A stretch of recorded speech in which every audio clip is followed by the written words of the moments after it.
Babilônia, não é isso?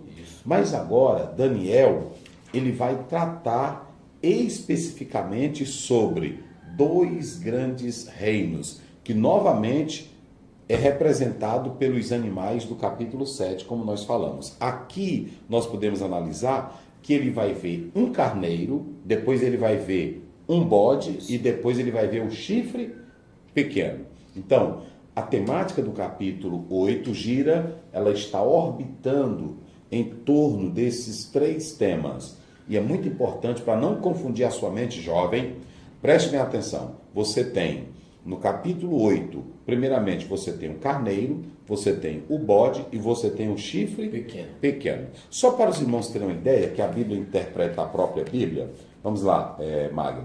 Daniel, no capítulo 8, você vai acompanhar aí comigo, Daniel, capítulo 8. Olha o verso 20. Aquele carneiro que viste com duas pontas são os reis da Média e da Pérsia. Isso. Mas o bode peludo é o rei da Grécia, e a ponta grande que tinha entre os olhos é o rei primeiro. O tecido quebrada, levantando-se 4 em lugar dela, significa que 4 reinos se levantarão da mesma nação, mas não com a força dela. Então, preste bem atenção. Responda aí, Magno. Quem era o carneiro? O carneiro era Média. Os reis Os da reis. Média aí? Pérsia, não é isso? E quem era o bode? Grécia. Então, pronto. Veja que a própria Bíblia, ela está especificando. E, primeiramente, Daniel, ele tem uma visão. O Senhor Deus, ele vai dar o destino do mundo e dos reinos através desse panorama da própria visão. E ainda que de modo não bem claro, vocês podem observar que ele começa falando que estava ali perto do rio Ulai, chamado de Shapur atualmente. Mas ele fala também de Suzã, que era a capital do Elão, ou de Elão, como alguns falam, que era onde os reis persas passavam o inverno. Então, ele dá essa definição dessa localidade, ainda que não bem precisa, mas ele dá essa expressão, ok? Observem bem que esse lugar, ele é bem conhecido porque é aqui que nós vamos analisar que acontece a história envolvendo Esté, né, na Pérsia. Estamos estudando a lição de adultos envolvendo Esté. E também nós temos aí o local da presença de Neemias. Ou seja, o local histórico ele está identificado, certo? Agora, a primeira coisa que nós vamos tratar é sobre o carneiro. Esse carneiro, ele tem 2 chifres compridos e também esse carneiro aqui, ele é o urso. Vamos ver aí, 7,5 de Daniel. Vamos lá, Daniel 7,5. Continuei olhando e eis aqui o segundo animal, semelhante a um urso, o qual se levantou de um lado, tendo na boca 3 costelas entre os seus dentes. E foi-lhe dito assim: levanta-te, devora muita carne. Pronto. Então nós temos a queda do poder da Babilônia e nós temos agora esse carneiro que ele vai aparecer com 2 chifres. Esses 2 chifres que aparecem aí é a dualidade do império, porque nós temos o império dos Medos e o império dos persas. Então você pode observar que o próprio texto está falando disso aqui. Veja que nós já lemos aqui o capítulo 8, verso 20, que declara que o carneiro era a Pérsia. Isso. Ok? O carneiro era a Pérsia. Por quê? Porque nós temos que entender que um chifre, o texto diz que um chifre era maior Que o outro. que o outro. Ou seja, o reino da Pérsia ia ser maior do que? O reino da Média. O reino da Média. Olha, isso é lindo, gente, ok? Então, nós sabemos que o próprio Ciro, que era o rei persa, ele se rebela contra a Média, mas ele se torna um reino poderoso. O Ciro se torna um reino poderoso. Então, nós podemos perceber que o texto, ele deixa bem claro quem era esse rei. Aqui, na verdade, está falando da Pérsia, usando a figura do carneiro, com 2 chifres compridos, que estão falando desses detalhes envolvendo um que era maior do que o outro. A Pérsia, na figura de Ciro, pela autoridade de Ciro, que foi o rei profetizado por Isaías, ele se torna poderoso e também ele faz com que a Pérsia venha se sobressair, ok? Então nós podemos analisar que ele vem com um ímpeto, ele vem com uma força. O texto bíblico aqui diz que ele dava chifradas para o oeste, para o norte, para o sul, e era grande o seu poder, e ninguém podia lhe resistir, e ele fazia o que ele queria. Ou seja, ele estava se fortificando cada vez mais. Nós falamos que teve um reino poderoso, que era a Babilônia cai e entra em ação o poder dos medos e dos persas. Agora, nós podemos analisar que posteriormente, quem é que vai cair? A Média e a Pérsia. A Média e a Pérsia. Veja que é muito importante nós atentarmos. Então, Daniel, ele tem essa visão desse carneiro com esses 2 chifres, e ele vê que é poderoso, mas ao mesmo tempo ele tem outra visão. Veja que ele está tratando do segundo e do terceiro, porque o primeiro já caiu. Quem foi o primeiro que caiu? Babilônia. A Babilônia. Ou seja, não há poder humano, não há poder do homem que não venha cair. Se a gente for analisar ao longo da história humana, veja quantos impérios poderosos, nações poderosas, não é assim? Mas a Babilônia caiu.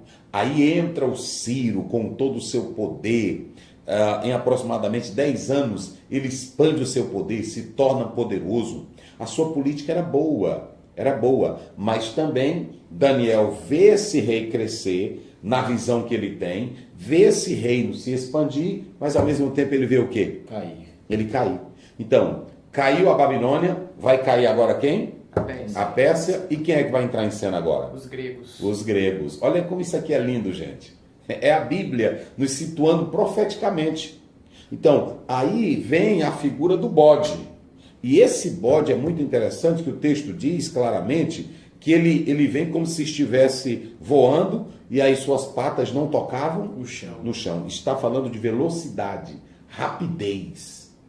Nós sabemos que desde a Grécia até a Índia, né, Alexandre expandiu seu reino sob a tutela do grande Aristóteles, filósofo. Ele foi educado e ele era apaixonado pela cultura grega.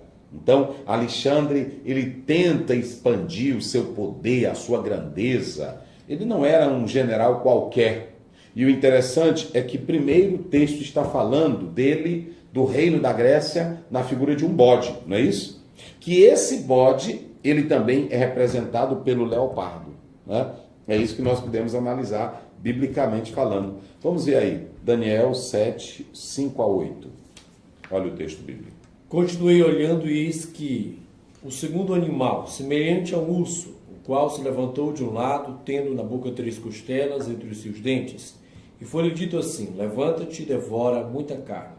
Depois disso, eu continuei olhando, e eis aqui outro, semelhante a um leopardo, que tinha 4 asas de ave nas suas costelas. Tinha também esse animal 4 cabeças, e foi-lhe dado domínio. Muito bem. Veja que o bode, ele tem um chifre aonde? Entre os olhos. Entre os olhos. É importante. O que era esse chifre, Daniel, entre os olhos? O que tu acha que era? Eu acho que era a própria figura mesmo de Alexandre o Grande, que foi ele que acertou o golpe fatal no Império Persa. Era isso, era isso. E era a própria autoridade dele. Veja que o bode representava quem? Toda A Grécia. a Grécia. Mas o pequeno chifre era a autoridade de quem? De Alexandre. Ou seja, o que o texto está mostrando é que se a Grécia era um reino, o reino só se tornou poderoso, só se tornou forte por causa da figura de quem? De Alexandre. De Alexandre. Pastor, até, perdão interromper, um À dado vontade. curioso é que Alexandre o Grande foi tão importante que a sua primeira batalha ele ganhou aos 16 anos, quando o pai dele colocou ele para defender uma cidade macedônica. E ele dizia, os historiadores dizem, que havia uma discussão entre ele, dizia, papai, o senhor tem que deixar terra, tem que deixar espaço para eu conquistar. Ou seja, o pai dele, né, Filipe da Macedônia, né, era grande, mas o filho também, então ele herda, Daniel e Magno, ele herda essa veia de guerreiro, de conquistador do seu pai. E conseguiu. Isso aqui é uma prova que um jovem que quer, um jovem que deseja, ele pode chegar a algum lugar. Mas para isso tem que ter determinação, tem que ter estudo. O Alexandre não era um jovenzinho velho preguiçoso, um jovenzinho velho abestado. Veja que ele vai ser orientado por quem? Aristóteles. Mas ele já tinha veia militar, que vinha com quem? Do pai dele. Do pai dele. Então, todos nós, psicologicamente, nós somos frutos do ambiente. Nós somos frutos de uma genética, mas somos frutos do nosso ambiente. Então, ele vê a figura do pai conquistando. Né? Os historiadores dizem que Alexandre vai ter alguns filhos, mas nessa briga pelo poder, mataram os filhos e não vai ter uma história dele. Lamentavelmente, né? Mas não se pode negar o grande general que ele foi, a grande autoridade que ele tinha, a estratégia militar que ele tinha. Ele não dava tempo para os inimigos, né? Ele chegava com ímpeto. Ele sabia conquistar. Rapidez, agilidade. Por isso que o texto fala que vinha voando e não tocava as patas do bode no chão. Rapidez, agilidade, técnica. Então, ele tinha toda essa conquista. E é interessante que o reino é representado pelo bode, mas o chifre entre os olhos era o golpe certeiro de Alexandre, mas também a sua própria autoridade. Ou seja, a Grécia cresce com quem? Com Alexandre. É tão tal que o nosso grego koiné, que vai ser expandido por Alexandre aí, porque é 333, 330, né? Então, ele vai levando esse grego, ele vai levando a cultura grega. E isso foi bom porque o nosso Novo Testamento vai ser escrito em quê? No grego koiné, não mais no grego clássico, porque o grego koiné é o grego do soldado, é o grego da meretriz, é o grego do pobre, é o grego da plebe. Era o inglês da época. Então, isso é muito importante, por quê? Porque você tem aqui a figura de Alexandre. E aí ele, o chifre representando a autoridade, ele próprio era a autoridade da Grécia. Ele é quem faz a Grécia crescer. Ou seja, um homem que tem bons planos, um homem que tem boa estrutura e boas políticas, se ele quiser, ele pode ou não pode fazer o Estado crescer? Pode. Olha, bota pra cá, Daniel. Nós só vivemos, cidades vivem na miséria, estados também vivem na miséria, porque muitos que assumem não pensam no bem do Estado, pensam em si. Mas veja que o Alexandre, ele leva a Grécia consigo. Ele traz nome para a Grécia. Todo homem deveria pensar o seguinte, todo homem, todo jovem, toda mulher deveria pensar o seguinte: eu estou vivendo nesse mundo, eu estou passando nesse mundo. Qual é o meu papel nesta vida? Porque já já você morre, já já você envelhece. E a pergunta é, o que você vai deixar como legado? O que você vai deixar como história inapagável, indelével? Pergunte, jovem, se você é um juiz, se você é um advogado, se você é um médico, se você é um promotor, se você é um prefeito, se você é um governador, se você é um presidente, pergunte, o que eu vou deixar para que amanhã o meu nome esteja imortalizado? Esse grande hospital quem fez foi fulano. Essa escola quem fez foi fulano. Quem trouxe a segurança e a boa política para o nosso estado, para a nossa cidade, foi o fulano de tal. É bonito ou não é? É bonito. Agora é triste quando alguém diz, fulano passou aqui e não fez? Nada. Aí é que é triste, né?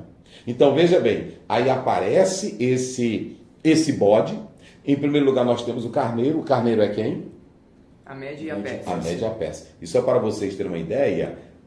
Ele vem com 2 chifres, não é isso? O carneiro, ele vem com 2 chifres como?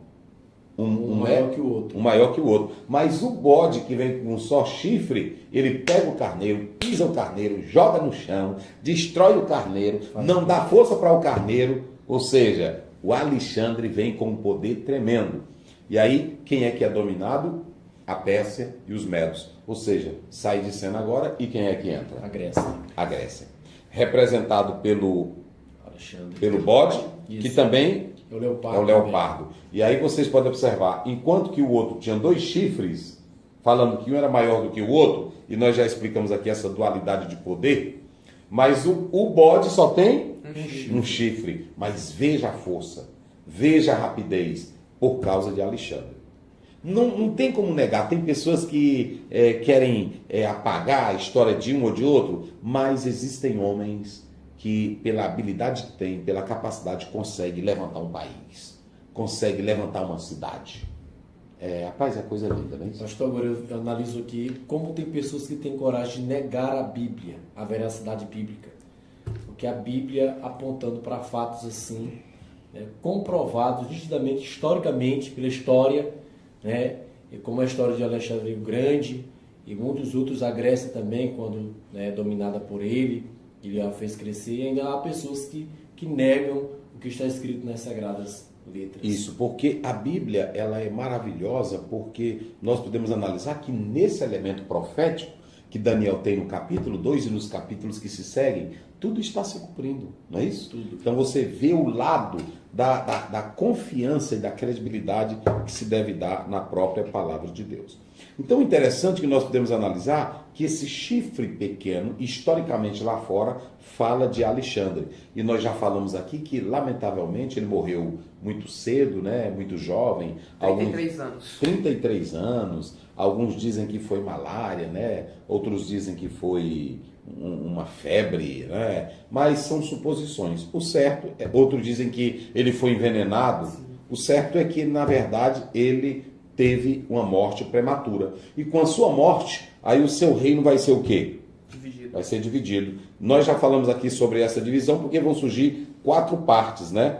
Nós falamos dos quatro homens, mas agora das 4 partes. Grécia, Turquia, Síria e Egito. Quais são as 4 partes, para os jovens não esquecerem? Grécia, Turquia, Síria e Egito. De novo? Grécia, Turquia, Síria e Egito. Então, pronto. Então, observem bem que a partir de agora, esse poder é totalmente desfeito, né? Nós podemos analisar. Esse chifre foi quebrado. E no lugar desse chifre que foi quebrado, né? Nós podemos observar aqui, que o texto está mostrando aqui, aí vai nascer 4 chifres, não é isso? Porque quando os chifres do capítulo 2, aliás, do carneiro são quebrados, aí vai surgir agora o quê? Nasceram quantos? 4 chifres. 4. Que são o quê? Cassandro, Lisímaco, Ptolomeu e Seleuco. Pronto. Que falam de quais regiões? Macedônia, Trácia e Ásia Menor, Egito